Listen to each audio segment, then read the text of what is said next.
রাজু, আমার ছোট ভাই, এই মুহূর্তে একটা কিস্তিতে ফোন নিল, তাও আবার এক্সচেঞ্জ করে। আগের ফোনটাও কিস্তিতেই নিয়েছে, ওইটার কিস্তির পেমেন্ট শেষ, এখন আরেকটা নিছে।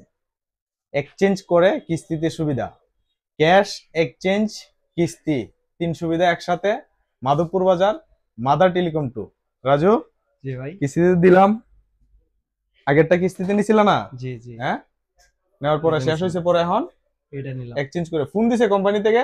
না না, ফোন টোন ফোনও দেয় দেয় নাই। নাই কোম্পানি, 1 মিনিটের ভিতরে ফোন কমপ্লিট দিয়ে করে দিয়ে দিছে। দিছে। ঠিক আছে, অসংখ্য ধন্যবাদ রাজুকে। ঠিক আছে, রাজু আমাদেরকে অনেক সাপোর্ট করে। আর এইটার সাথে আপনার হচ্ছে একটা ওয়্যারলেস পাওয়ার ব্যাংক আছে, ওয়্যারলেস পাওয়ার ব্যাংক। এটা হচ্ছে আপনার ম্যাগনেট সিস্টেম, এটা আপনার লাগানোর সাথে সাথেই আপনার চার্জ হবে। ঠিক আছে, এটা লাগানোর সাথে সাথেই এই যে ওয়্যারলেস পাওয়ার ব্যাংকটা আছে, এটা ম্যাগনেট সিস্টেম। এই যে, এই যে চার্জ হচ্ছে। ঠিক আছে, আর আমাদের কাছ থেকে যারা কিস্তিতে মোবাইল নিবে তাদের জন্য আলাদা গিফট। ঠিক আছে, এই যে আমার রাজুকে দিয়ে দিলাম, এটা হচ্ছে গিফট। ঠিক আছে, কিস্তি যারা ভিডিও শেয়ার করে আসবেন তাদেরকেও এই গিফটটা দিব, 100% গিফট পাবেন।